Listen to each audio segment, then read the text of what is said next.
Hi everybody, good day to you. Welcome back. This is a 2012 Scion XD base model. Customer states check engine light, traction control light. We've got 188,824 miles on the odometer. Well, I see no check engine light. I do see a tire pressure warning indicator. I don't see those other lights. Let's go swing this into the shop, hook it up to the scanner, and see if there's any trouble codes that are stored. I wanted to field a parking lot guesstimate diagnosis, but without at least a check engine light, I can't even do that. I was gonna say P0420 evap system leak, but the car has denied me that. Here, we'll just move this thing on in on this fine, moist Monday. There we go. Parking's the auto. All right, scanner, time for you to power up. Beep. Scanning. Oh goodness, what do we got here? We got a Scion, yeah, Scion with an S. Shapes and colors and spelling. Can't read, there it is. Scion with an S.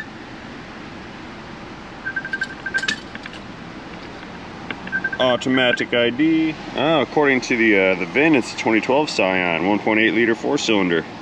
All right, continuing, we're going into engine codes. If I find nothing, I'll check all the other modules as well. Current. Oh, what do we got? P0420 catalyst system inefficiency. It's below threshold, bank 1. There's only one bank. And a P1604 start ability malfunction. Okay, it's a new one. Let's check the what did everyone else do button. That's the global community of people that have registered their findings for this specific trouble code, and they all say replaced ignition boot. It's weird. Ignition boot. Okay, is there a bulletin on this? Let's check out bulletins. So it doesn't start because it needs an ignition boot? Like a coil boot? This one's going to tell us to replace the catalytic converter.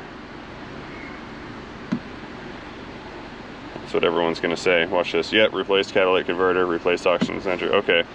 So I'm going to hop into engine data real quick. I want to take a look at what the upstream air-fuel ratio sensor is doing. That's the one that is pre-cat, and I also want to see the one that is post-cat. The one behind the cat is the one that monitors the efficiency level of the converter. And if the post-cat O2 sensor does not see the results from the converter that it wants, it will trigger that P0420 code and hypothesize that the converter is running inefficiently. Aside from a failing converter, a failing sensor and or an exhaust leak can also set that code. So I want to see what the voltages are on those air-fuel ratio and oxygen sensors, and then determine if we have an actual converter problem or if we have a sensor problem. I do not believe that there is an exhaust leak. I do not hear one. I'll visually look for one. I'll look for like a carbon leaking out of the exhaust in certain places, like around the gaskets and flanges. Oh, I think I passed it. I was jaw jacking and I passed my PID. Not good. Ah, there it is. O2 sensor, bank 1, sensor 2. So that's the downstream post converter sensor. Let's see what the graph says about that. I want to see the waveform. There it is. Let's give it some throttle. Let's see what she does. It is switching. We're going high, low, high, low.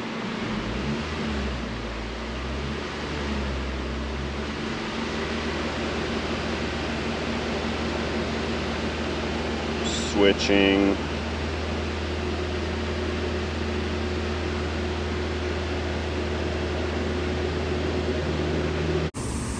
Alrighty, so I have all data pulled up here, and I took a look at the P1604 trouble code, and according to my scan tool, it gave us like a start system malfunction. And under this code, I was looking for a flowchart to diagnose it, and looking at all of the possibilities here that it's coming up with: air-fuel ratio sensor, battery, camshaft position sensor, crank position sensor, flywheel, engine act, and the list goes on and on and on. Like every part you could imagine, it's saying could possibly cause this code to start now, or to set rather. Now, There we go. What I understand is what'll happen is you go to start this car and it doesn't want to crank or won't turn over or won't start, and it'll trigger this code right here.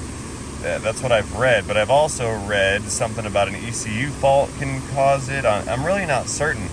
My issue here, and this is what's bugging me, is I asked the guy, you know, what happened to the car, and he said he just had the light come on randomly one day, and then it turned off, which we have confirmed that, and then it's been fine since then.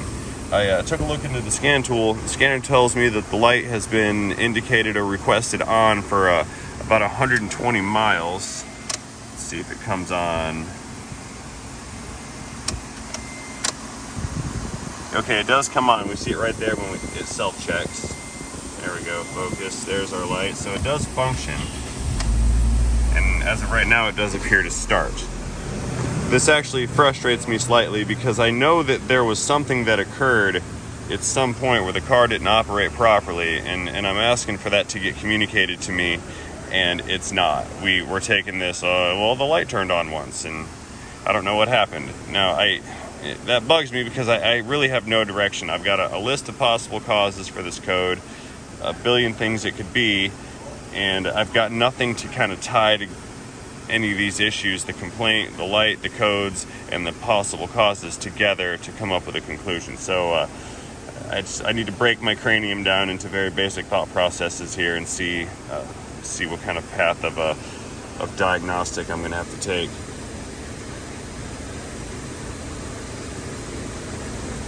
I think what I'm going to do is we're going to pop an INGSI hood, and we're going to do an under hood inspection, see if there's any obvious defects here staring us in the face.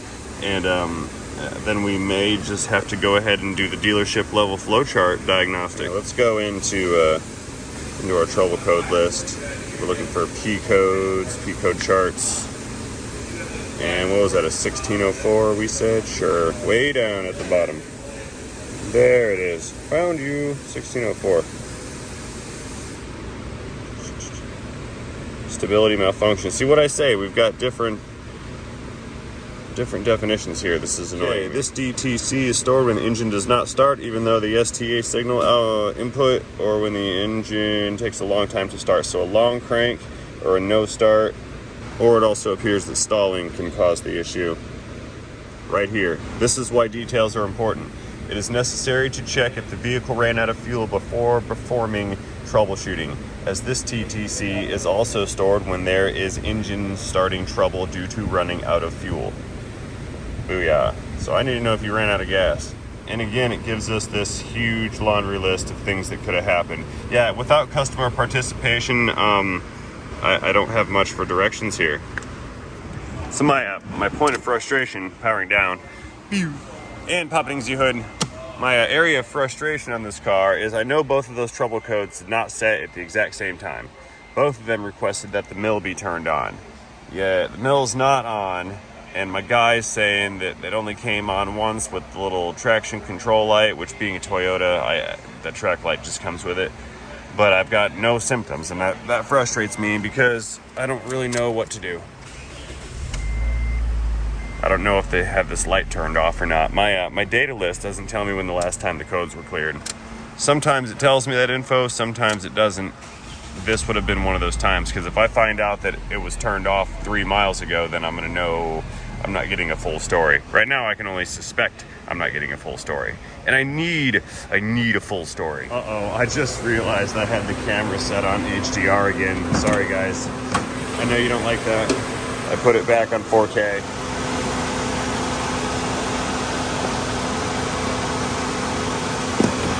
Alright. That's the hood prop. Sure, let me just... Hang on, let's just fix this real quick. It's hot is what it is. There you go in there. I think this is how it goes. That thing's all messed up. Yeah. Why is this? Well, I know why. Someone didn't do it, that's why. Alright, battery's tight. That's tight, okay. Let's see what's under here. An engine! Alright. I see we have a new nader. new-ish. Let's test this battery over here. What are we looking at? 550 cold cranking amps of battery storage capacity. Sounds good.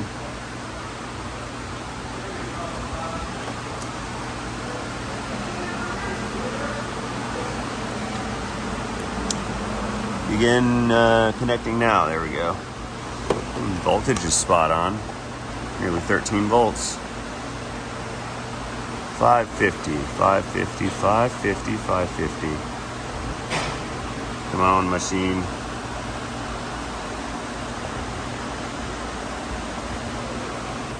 Yeah.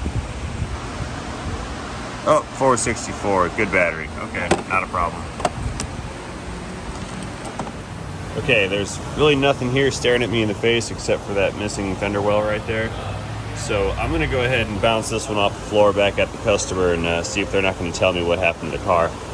Because if I find out it runs rough or starts and stalls or doesn't seem to have a smooth drivability, things like that, then I might be able to get some more direction.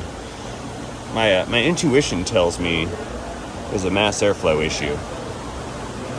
And I say that simply because of the catalyst efficiency.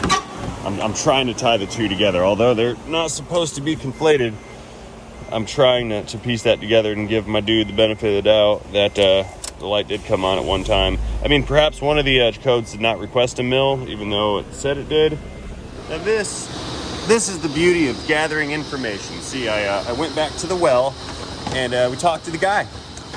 And our guy states that he was just at like an oil change joint, like a quick lube place or something like that, and they performed a fuel system induction cleaning. That's the one where you hook the little IV bottle full of cleaner up to the intake and it sucks in all the cleaner. And they sold him and performed the fuel system cleaning on this. And he said after he left, the vehicle was smoking and it stalled a couple of times and it died. And then after a few attempts to restart, it ran okay, and that's when the check engine light came on. So it has since turned back off. By the way, off on a tangent, I found out why the TPMS light is on, that one. Okay, let's get back into this, back into Scion. So what we're gonna do, now that we know that this was repair induced, see, the thing is, when you do those fuel system cleaners, you gotta prepare your customer for a possible check engine light. Because it will give you rich codes, it will give you lean codes, it can give you a catalytic converter code. However, I'm wondering if someone found that catalytic converter code and then decided that a fuel system cleaning might help that. Because I don't think I know the entirety of the story. Anyway, I digress. Once a fuel system cleaning is performed, the technician needs to go out and drive that car. We need to make sure all that cleaner is cleaned out of the intake system, because that's going to absorb into carbon, it's going to break it up, it's going to burn that through the engine, it's going to make smoke. That stuff is oil-based, so that's going to smoke. Oftentimes it can pool up in the curves of the intake horns, and then as you drive it sucks up more of it, and then it burns that again causing misfires, causing check engine lights, causing stalling, hard starts, etc., etc. So what I'm going to do is I'm going to clear all these codes out of here.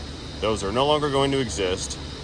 I don't believe that all the faults listed for that 1601 code are even remotely accurate or present. Now that catalytic converter code may return, but now is not the time to go down that road. So we have cleared all the trouble codes. I'm going to give this back to the guy, and I already had a conversation with him about what I think happened, kind of based on his feedback and his story once I got the rest of the story. So there will be no repair needed right here. So that being said, I'm going to go ahead and close this video out with a lesson learned message. And that lesson is going to be details. This is for all the non-automotive types out there. When you take your car to the shop, give us details. Like, it's not going to hurt our feelings. Write it down, take a picture, give me a video, send us an email. The more details we can get, the better off everyone's going to be. Oh, there's a guy behind us. I'll just wait till he's done. The more details you can give us, the easier our job is, and ultimately that's going to cost you less money. Because now I got to charge this guy at least a half of an hour to do something that I we might have been able to button this up at the counter and just told him, hey, it's fine, let's clear the codes. If it comes back on, come see us, we'll deal with it. You know, we could have just done a preliminary type of quick check, but I'm an hour or something into kind of looking this thing over and checking it out and gathering information, and now I got to charge this guy at least something for my time, which, you know, it's unfortunate for him, it's unfortunate for me. And I know how some people are going to digest that, and they're going to say, well, you didn't actually do anything, but I actually did do something. I diagnosed the problem. That doesn't mean there was a problem with the car. I diagnosed the problem with the situation. And that's worth something, in my opinion at least. So again, the moral of the story, give us details, save yourself some money. Technicians, don't do fuel system cleanings trying to solve trouble codes. That is never going to fix a problem unless it's like a carboned up valve on Volkswagens or Kias or Hyundais or something with GDI. Yes, you can fix some problems with fuel system on GDI engines, but 99% of the time, fuel system cleanings and fluid exchanges or fluid flushes do not solve a problem. Those are maintenance items, period. So don't sell that because of a code. Don't sell it because it runs rough. Sell that after the fact. If it's dirty, do it justifiably. And then communicate to your customer what this is actually going to do. Go out and take the time to test drive it. Let it shut down, let it cold soak, start it again, test drive it again. Don't give your car back to your customer with the conditions present that it's going to make that check engine light turn on, because then someone like me has to spend my morning figuring out what you did, and that displeases me greatly. So I'm going to go ahead and end this ramble right now. We're backing this thing out. 2 honks for safety. As always, I'd like to thank you for watching this video. I hope you enjoyed this short video. I also hope you gathered some knowledge and information from watching this video. If any of those things did occur today, please feel free to communicate that to me effectively by tapping that like button down below. As you know by now, that button is what lets me and YouTube know that I've done a good job here. And if YouTube thinks I've done a good job, it's far more likely to recommend my content to other potential viewers. That's good for me. That's also good for them. So again, and as always, thank you for watching. And most importantly, do not forget to have yourselves a great day. See you guys later. Ending of Toyota. Parking's the Scion Yoda powering down.